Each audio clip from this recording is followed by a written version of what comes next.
welcome back to my corner of the internet. My name is Lem Envy, or Rin. I'm going to point out the elephant in the room. I moved, so my audio might be wonky, my lighting is definitely wonky, and my background is not nearly as fun as it was at the old house. We're working on it. Hopefully this background will be fun and funky shortly. I have plenty of space behind me for shelves so I can bring all my knickknacks over and decorate again, but for now you guys are going to have to deal with the plain curtain behind me. We're finally on episode 3 of Amphibia, and I'm very excited to get back into this after my huge copyright issues with episode 2. I am going to have to edit this one a little bit more carefully, but I'm hopeful it'll make it through everything and it won't be taken down for 2 weeks. But yeah, let's get into it. Oh, what is that? Did something crawl under the house and die? I don't know why she's shocked by something smelling bad in this world that clearly consists of fish, swamps, and bugs, and that's it. I feel like if something smelled nice, I would be shocked. Brace yourself. Brace myself for what? How bad of a chef could Hot Pot possibly be that there is literal stink radiating from inside the house? This looks like it smells worse than when I'm driving by the literal trash hills where I live. The family with the worst tasting dish spends the night in the shame cave. What do you mean this town has a public humiliation kink? Why are we putting people in a shame cage and displaying it for the entire little city to see? That's actually ridiculous. What you making over there, Hot Pop? Sock gumbo? Sticking her head directly above the thing that's radiating green stink is a brave move, and one that I don't think I would have even considered doing.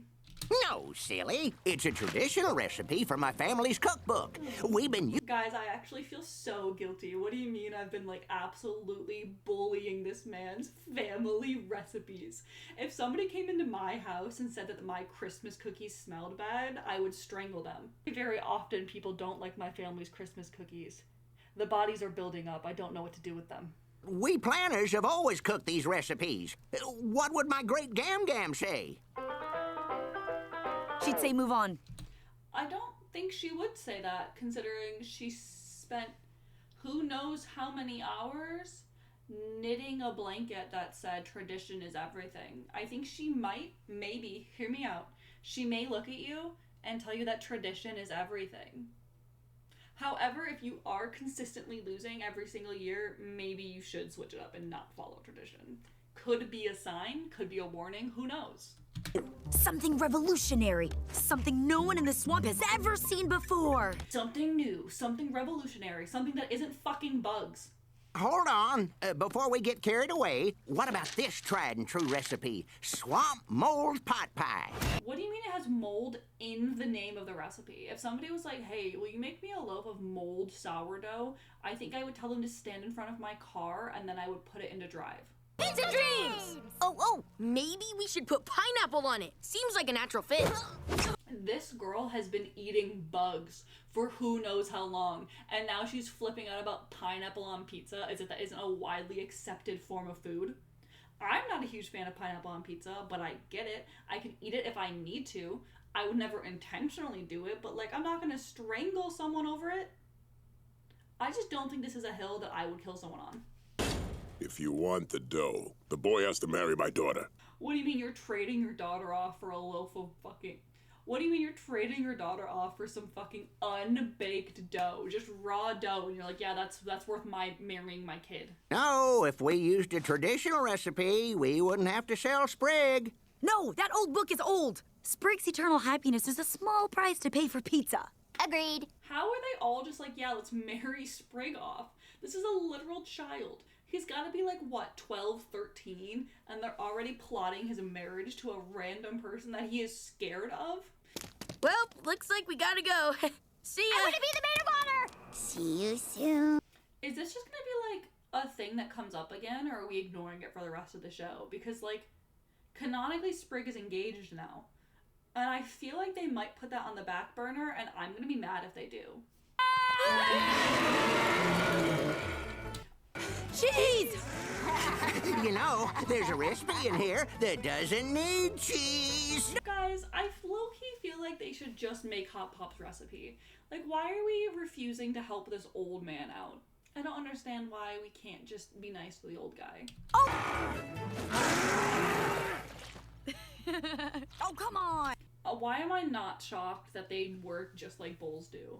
I feel like everything in this world really is just like a twisted, weird version of the creatures from Earth, which is kind of boring to me. I almost wish that they functioned differently and had their own, like, different otherworldly traits other than just appearance.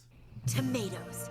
According to this, they should be up ahead. Why do they have a treasure map that leads to tomatoes, and why does that make me feel so concerned? That's genuinely, like, actually terrifying to me. There's a reason for that. They're in the dangerous vegetable section. Literally, of course the tomatoes are fucking in a dangerous area. Why would anything about this show ever be simple? We went to the fucking doom tree in the last episode. I shouldn't be shocked that we're now going to the danger tomatoes. Whoa. Dangerous vegetables? Come on! And doubting that there's going to be dangerous vegetables is actually so infuriating. You got attacked by a tree that turned into a praying mantis last episode, and now you're acting like tomatoes aren't going to eat you? They're literally going to be fucking creatures. I don't know why you're, like, pretending that's not an available option. Oh my god, wow. The tomatoes that are labeled dangerous vegetables in a world full of dangerous things are dangerous? Who could have possibly seen this coming? It's almost like it's not Earth. You know, this baby's got some great substitutes, all of which are delightfully... Dude, I'm on Hop Pop's team. It's time to walk away from this instance. Just like I wouldn't set foot near the Doom Tree, I'm not setting foot near this thing. They're already so much closer than I would be willing to walk. Hold on! Guys, the shame cage isn't just in the town square. It's up here. I think the shame cage is, in fact, just in the town square.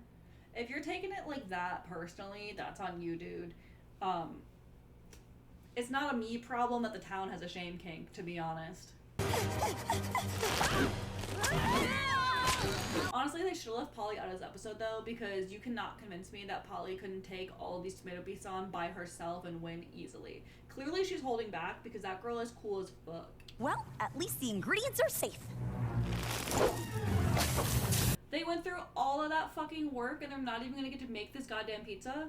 Who are they gonna sell next? They already sold Sprig. Polly's a tadpole. They can't be marrying her off for some fucking dough. Revolutionary ideas. We're supposed to save you guys, not get you killed. I shouldn't have been so stubborn. Wow. Anne's decisions putting everybody in danger? This is such a new and shocking development. This has not happened in any previous episodes. We haven't come to this exact same conclusion ever before. That sounded really, really mean. I am enjoying this show. I'm having fun with this. I just think it's funny how often Anne is the reason they're in bad situations. And then she's like, I'm so sorry, it'll never happen again. And then it proceeds to happen in every episode.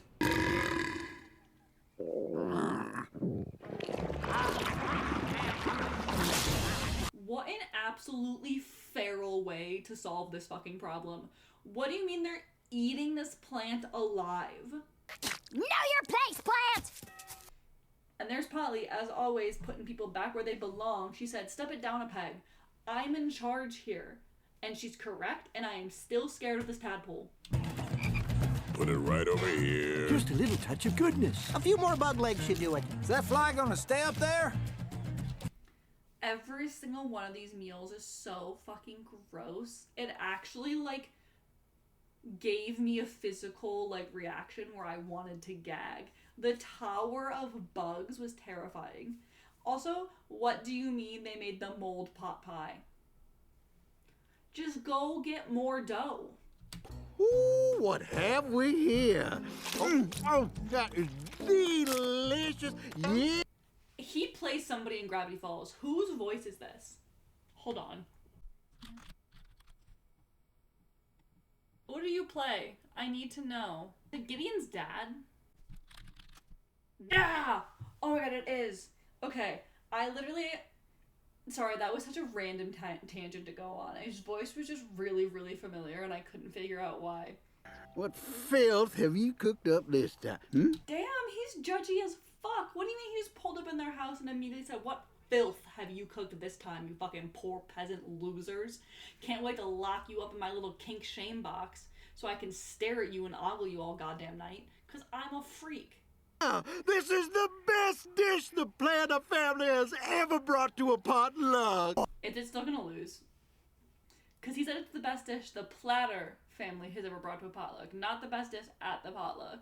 When? No! No. Yeah, I saw that coming. It's still gonna be the worst dish there, isn't it? This is weird, but any chance I could squeeze in there? How about it, Carl? The more the merrier. Hear that? Get in here, you crazy kid. I just realized I like that his name is just Carl. I love when people just have like really, really simple names. It's like when you see a puppy named Kevin or something. Something about making them really excited and happy to be in the public humiliation box makes this extra like uncomfortable for me, and like just strange decisions were made in this episode. Hey, that's my son-in-law. Wait, are they engaged or are they literally married already? Because one of those is bad enough as is, but what do you mean we're doing child marriage in exchange for dough they couldn't even use? I don't know how I feel about the first half of this episode. It was a little bit boring, but it was still an easy watch. Like, I made it through. I didn't feel like I needed to skip anything. I enjoyed it. I just feel like I wish there was more. I hope the second half of the episode gives us a little bit more, like, interesting lore or, like, character lore. I would love to learn more about the blonde girl and, like, Anne's friends at some point, but I think it's taking its time to, like, introduce us to the world and be fun and kitty and have a good time first, so we'll see. Dude, all I'm saying is that where I'm from, you could get arrested for having a couch this firm. Why is she gaslighting Hot Pop about couches right now? That seems like an insane, like, battle to be fighting. Okay, but if I get butt blisters, I'm blaming you. Are ass blisters a regular issue that Anne is running into? Because that seems like an insane problem to consistently have. Heavy. Mind the flagstone. I think Anne just died. That girl definitely dropped that basket on her fucking skull and it shattered. People fixed their crummy houses. This house is like family. You Calling the house that you're staying in for free out of the kindness of Hot Pop's heart crummy is a crazy decision. If somebody called my house crummy when I was letting them live there, I'd kick them out and they would never be allowed to set foot in my halls ever again. didn't have a bathroom. Stop hitting the door with the battering ram! It's been 2 hours. Okay, if Anne is taking 2 hours in a house that clearly only has one bathroom and 4 people live there, it's such a reasonable thing to be fucking bitching about. I share a house with 2 other people, and if they were taking 2 hours in the bathroom, I would lose my mind. I would also take a battering ram to the door. Remember the Hendersons next door? They used to argue all the time, and look what happened to them. I genuinely thought it was just gonna be like a divorce. I didn't think that it was gonna be their house like collapse and they had to move out and sell everything they own. I don't think that arguing was the sole cause of this malfunction. I still think we should just give them time. I do think that they just need time and time to figure out what their relationship and their dynamic is, because Hot Pop is clearly the adult and is in charge, but he also has like no relation to Anne at all, so she might feel weird like having to take orders or listen to him. I don't think I would feel weird about that. She's staying in his house, his rules, she has to listen to him, but she just seems like an argumentative person, so like... Kid, you can't force people to get along. Of course not, Polly. What random backwater route is he gonna take to force these people to get along? I don't understand. We've been robbed! What do you mean Sprig robbed their house to force them to have a stakeout? That's such a ridiculous plan, and I feel like it's gonna work, and that's insane. I was winning corn. You've won prizes? It's an expression, eh? What do you mean Sprig went and fucked up his crops to piss him off? Also, what do you mean they've had corn this whole time and they're making Anne eat bugs? Also, if you hear yapping in the background, I'm so sorry. My brother just got home from work and he's playing video games, which means he's gonna be yapping loudly. And it up, Bob. Say what? I don't understand how they're not suspicious of the fact that Sprig is forcing them to be the only ones on the stakeout. However, I am really, really excited for a Hot Pop focused second half episode. That's so fun. Hot Pop is my favorite character. I just need a little boost is all. Are they just gonna, like, continuously have Anne pull out random things from the human world from this backpack? Because I feel like eventually she would run out. I don't know how long she's been there, but the fact that she still has an energy drink is insane. Because I would have been drinking one of those every morning if I woke up in a strange bug-infested land. Now this will keep you up. I don't think that would keep me up. I think that would put me into an early grave. I would be sleeping forever after that one. Oh, oh. I don't think you could pay me to drink that. You would have to waterboard it into my mouth.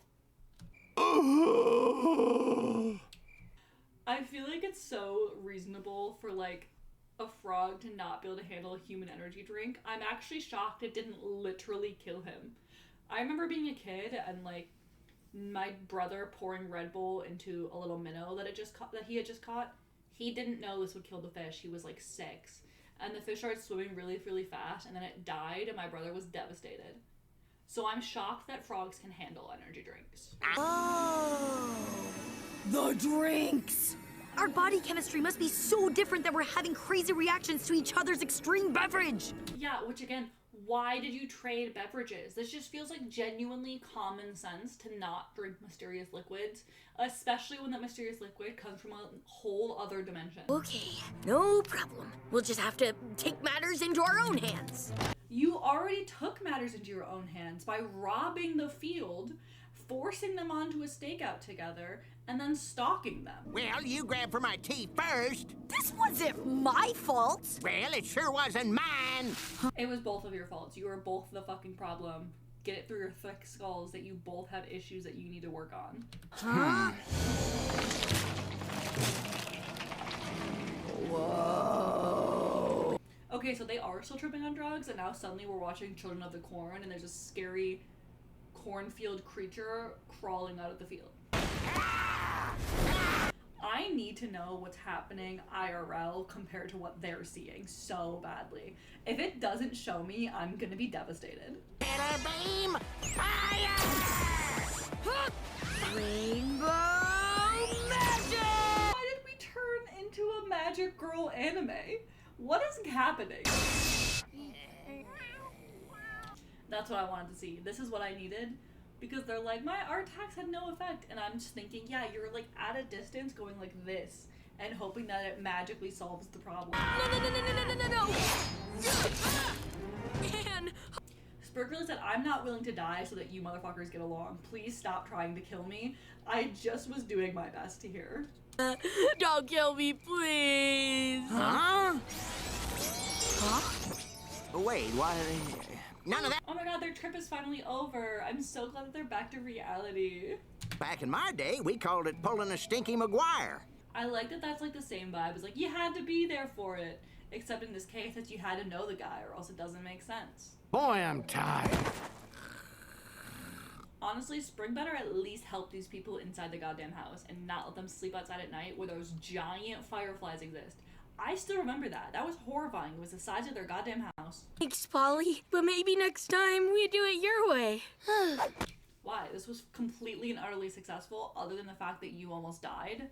And, like, that could have been avoided had you just been better at your job.